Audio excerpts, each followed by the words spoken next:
सोचिए, अगर Michael Jordan अपनी हाई स्कूल टीम से कट जाने के बाद हार मान लेते, तो क्या आज बास्केटबॉल की दुनिया उनकी लेजेंड को जानती? अगर ओपरा विनफ्री ने अपनी पहली टीवी जॉब खो देने के बाद पीछे हट गए होते, तो क्या आज वो दुनिया की सबसे प्रेरणादायक स्टोरी टेलर्स में से एक होती? सच यही है, अधिकांश महान लोगों ने अपनी सबसे बड़ी सफलता अपनी सबसे बड़ी असफलता से बस एक कदम आगे बढ़कर हासिल की है। चैप्टर 1, असफलता की सच्चाई। असफलता। ये शब्द सुनते ही हमारे दिमाग में अक्सर डर, शर्म या हार की तस्वीरें उभर आती हैं। हम में से अधिकांश लोग इसे एक अंत, एक डेड एंड या अपनी क्षमताओं की सीमा समझ लेते हैं।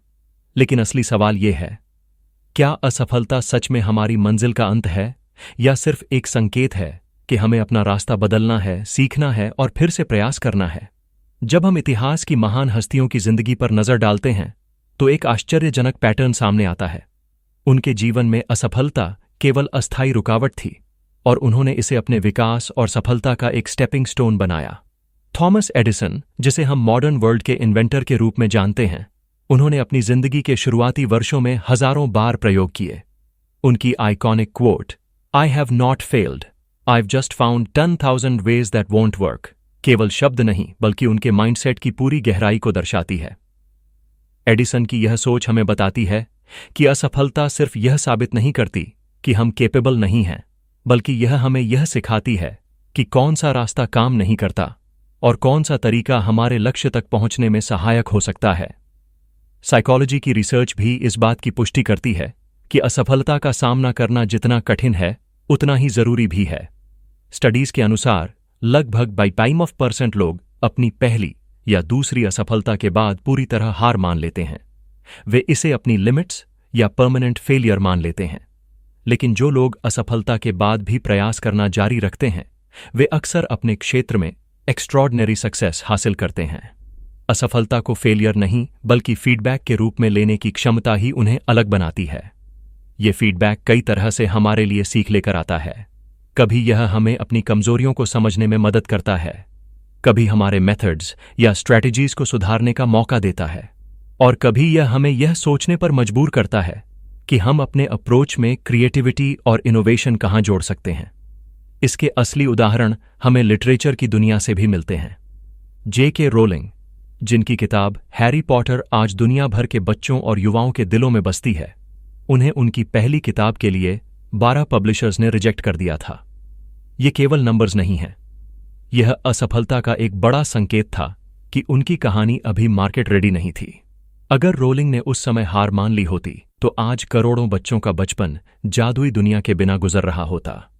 रोलिंग की जर्नी हमें यह सिखाती है कि असफलता के पीछे छुपा मैसेज सिर्फ इतना है कि हमें अपनी कहानी, अपनी मेहनत और अपनी विजन को रिफाइन करना है। उन्होंने असफलताओं से सीख लेकर अपनी किताब को सुधारते हुए और पब्लिशर्स को अप्रोच करते हुए अंततः वह ग्लोबल सक्सेस हासिल की। असफलता केवल व्यक्तिगत जीवन में ही नहीं, बल्कि प्रोफेशनल लाइफ और क्रिएटिविटी में भी टेस्टिंग ग्राउंड का काम करती है। रिसर्च बताती है कि लगातार एफर्ट और एक्सपेरिमेंटेशन करने वाले लोग असफलताओं के बावजूद लॉन्ग टर्म में अधिक इनोवेटिव और रेजिलिएंट बनते हैं। जब हम फेलियर्स को एक्सेप्ट करते हैं और उनसे सीखते हैं, तो हमारा माइंड नए आइडियाज और सॉल्यूशंस के लिए ओपन हो जाता है। यही कारण है कि मॉडर्न एंटरप्रेन्योर्स और इनोवेटर्स असफलताओं को सेलिब्रेट भी करते हैं। इलॉन मस्क, स्टीव जॉब्स और जेफ बेजोस की स्टोरीज में हम देखते हैं कि उनके कई इनिशियल वेंचर्स फेल हुए, लेकिन उन्हीं फेलियर्स ने उन्हें अल्टीमेट सक्सेस तक पहुंचने के लिए रोड मैप और लेसन्स दिए। इसके अलावा न्यूरोसाइंस भी इस बात की पुष्टि करता है कि जब हम असफलता के बाद अपने प्रयासों को कंटिन्यू करते हैं, तो हमारे ब्रेन में डोपामीन और रेजिलियंस सर्किट्स स्ट्रेंथन होते हैं। इसका मतलब यह है कि हमारी ability to cope with challenges और प्रॉब्लम सॉल्विंग स्किल्स असफलताओं के रिपीटेड एक्सपोजर से और बेहतर होती हैं। यही वह साइकोलॉजिकल और बायोलॉजिकल मैकेनिज्म है जो असफलताओं को केवल नेगेटिव एक्सपीरियंसेस नहीं बनाता, बल्कि उन्हें ग्रोथ और मास्टरी के स्टेपिंग स्टोन्स में बदल देता है। एक और महत्वपूर्ण पहलू है माइंडसेट का। कैरल ड्वेक की रिसर्च के अनुसार लोग 2 तरह के माइंडसेट के साथ दुनिया को देखते हैं, फिक्स्ड माइंडसेट और ग्रोथ माइंडसेट। फिक्स्ड माइंडसेट वाले लोग असफलताओं को पर्सनल लिमिटेशंस मानते हैं, जबकि ग्रोथ माइंडसेट वाले लोग इसे लर्निंग अपॉर्चुनिटीज मानते हैं। यही वजह है कि जिन लोगों ने अपनी जिंदगी में एक्स्ट्रॉर्डिनरी सक्सेस हासिल की है, उन्होंने कभी असफलताओं को पर्सनल फेलियर नहीं माना। उन्हें पता था कि असफलता का मतलब यह नहीं कि मैं केपेबल नहीं हूं, बल्कि यह कि मुझे और कोशिश करनी है और अप्रोच बदलकर आगे बढ़ना है। असफलता की सच्चाई यही है, यह डराने वाली नहीं है, बल्कि सीखने और आगे बढ़ने का अवसर है। हर महान व्यक्ति की कहानी इस प्रिंसिपल को दोहराती है। असफलता केवल यह तय करती है कि हमारा जर्नी कहाँ से शुरू होता है, और परसिवियरेंस यह तय करता है कि जर्नी कहाँ खत्म होगी। J.K. रोलिंग, थॉमस एडिसन और काउंटलेस अन्य लेजेंड्स ने यही साबित किया कि असफलता केवल टेम्परेरी हर्डल है, और उसके बाद जो कदम हम उठाते हैं वही हमें अल्टीमेट सक्सेस तक पहुंचाता है। चैप्टर 2, असफलता से सफलता तक का सफर। असफलता अक्सर हमारे जीवन में एक कठिन मोड़ बनकर आती है।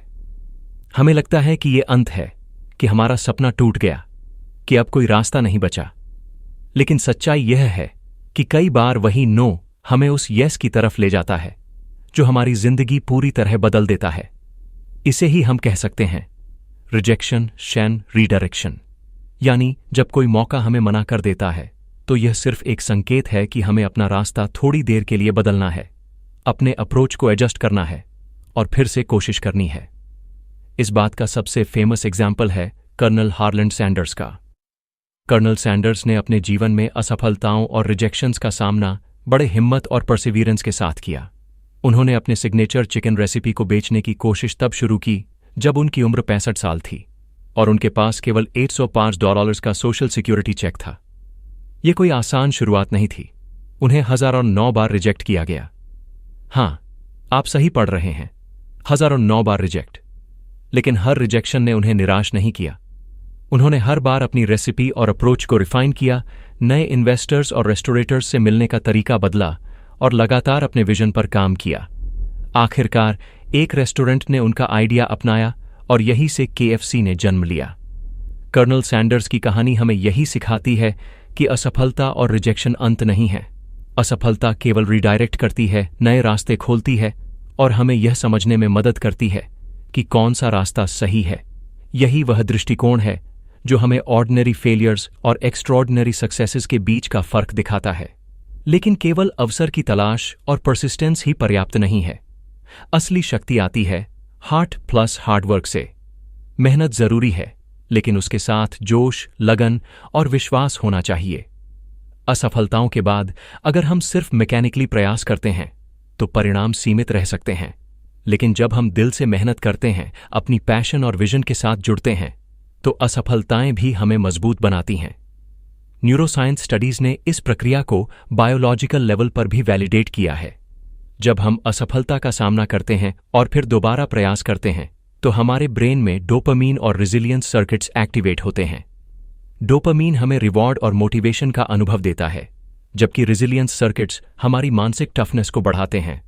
इसका मतलब यह है कि हर बार जब हम गिरकर उठते हैं और कोशिश जारी रखते हैं, हमारा दिमाग बेहतर प्रॉब्लम सॉल्वर बनता है, हमारे स्ट्रेस हैंडलिंग कैपेसिटी बढ़ती है और हमारी क्रिएटिविटी और इनोवेशन के चांसेस भी बढ़ते हैं। यह फिनोमिनॉन सिर्फ कर्नल सैंडर्स जैसी स्टोरीज तक सीमित नहीं है। मॉडर्न एंटरप्रेन्योर्स, राइटर्स और एथलीट्स भी इसी पैटर्न का पालन करते हैं। इलॉन मस्क ने मल्टीपल कंपनीज के लिए असफल परियोजनाओं और नियर बैंक्रप्सीज का सामना किया, लेकिन उनकी परसिवियरेंस और इनोवेटिव माइंडसेट ने उन्हें अल्टीमेट सक्सेस दिलाया। सेरेना विलियम्स ने कई ग्रैंड स्लैम फाइनल्स में हार का सामना किया, लेकिन हर बार अपनी हार से सीख लेकर वापसी की और टेनिस हिस्ट्री में रिकॉर्ड बनाया। इस पूरे सफर का सबसे महत्वपूर्ण लेसन यह है कि असफलता सिर्फ ऑब्स्टिकल नहीं है, यह एक कंपास है जो हमें रीडायरेक्ट करती है, हमारी स्ट्रैटेजी और माइंडसेट को सुधारने का मौका देती है और अंततः हमारी मंजिल तक पहुंचाती है। असफलताओं के बीच भी लगातार प्रयास करने की ताकत सिर्फ एक्सटर्नल सर्कमस्टेंसेस से नहीं, बल्कि हमारे इंटरनल ड्राइव और दिल से आती है। यही वह सीक्रेट है जो ऑर्डिनरी एफर्ट्स को एक्स्ट्रॉर्डिनरी सक्सेस में बदल देता है। चैप्टर 3। आपके लिए सक्सेस फॉर्मूला सफलता किसी जादू की तरह अचानक नहीं आती। यह लगातार प्रयास, सीखने की इच्छा और असफलताओं से उठने की क्षमता का परिणाम है। चैप्टर 3 में हम देखेंगे कि कैसे आप अपनी असफलताओं को स्टेपिंग स्टोन्स में बदलकर अपनी अल्टीमेट सक्सेस तक पहुंच सकते हैं। Point 1, fail fast learn faster असफल होना डरावना लगता है, लेकिन असली जोखिम तब है जब हम असफल होने से डरते हैं और कोशिश करना बंद कर देते हैं। जितनी जल्दी आप असफल होंगे उतनी जल्दी आप सीखेंगे। हर असफलता अपने साथ एक नया लेसन लेकर आती है। कभी यह लेसन यह होता है कि आपकी स्ट्रैटेजी काम नहीं कर रही, कभी यह कि आपकी टाइमिंग सही नहीं थी, और कभी यह कि आपको अपनी स्किल्स को और शार्पन करना होगा। स्टीव जॉब्स की कहानी इसका परफेक्ट एग्जाम्पल है। जब उन्हें एप्पल से निकाल दिया गया तब उनके लिए यह बहुत बड़ा ब्लो था, लेकिन उन्होंने हार नहीं मानी। उन्होंने नेक्स्ट और पिक्सार जैसी कंपनियों में काम किया और सीख हासिल की। आखिरकार जब वे एप्पल में वापस आए तो उन्होंने वही लेसन्स अप्लाई करके एप्पल को दुनिया की सबसे इनोवेटिव कंपनी बना दिया। यह दिखाता है कि असफलताओं से जल्दी सीखना ही अल्टीमेट एडवांटेज देता है। Point 2 lifestyle tips for success. सिर्फ सीखना ही काफी नहीं है। असफलताओं के बाद स्ट्रक्चर्ड अप्रोच अपनाना बहुत जरूरी है। यहां 3 पावरफुल लाइफस्टाइल टिप्स हैं।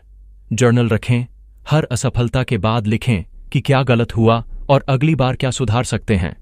यह सिर्फ मेमोरी एड नहीं है, बल्कि आपकी थिंकिंग प्रोसेस को भी शार्पन करता है। जब आप लिखते हैं तो आप अपने इमोशंस, ऑब्जर्वेशंस और लेसन्स को स्ट्रक्चर में लाते हैं, जिससे अगले प्रयास ज्यादा इंटेलिजेंट और इफेक्टिव बनते हैं। मेंटर्स खोजें।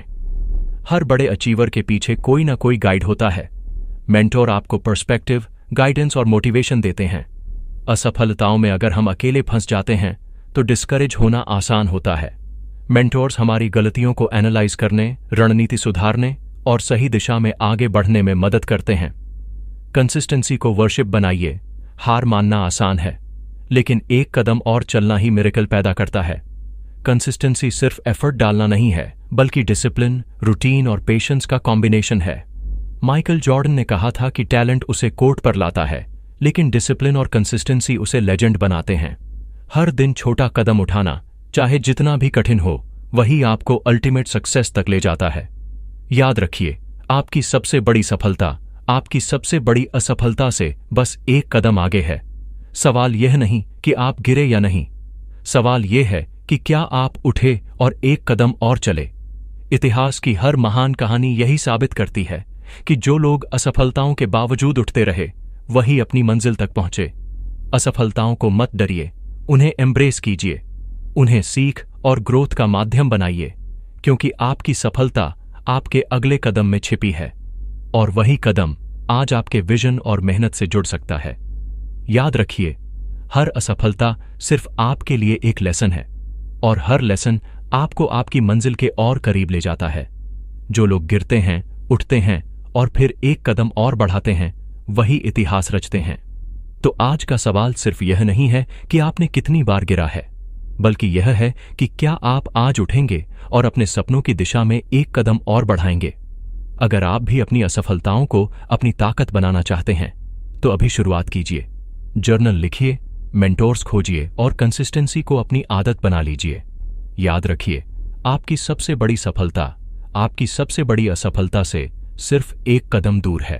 और अगर आपको यह कहानी इंस्पायरिंग लगी हो तो इस वीडियो को लाइक और शेयर कीजिए, और हमारे चैनल को सब्सक्राइब कीजिए, ताकि आप और भी ऐसी प्रेरणादायक स्टोरीज से जुड़ सकें, क्योंकि असली बदलाव वहीं शुरू होता है, जब आप उठते हैं और सिर्फ एक कदम और चलते हैं।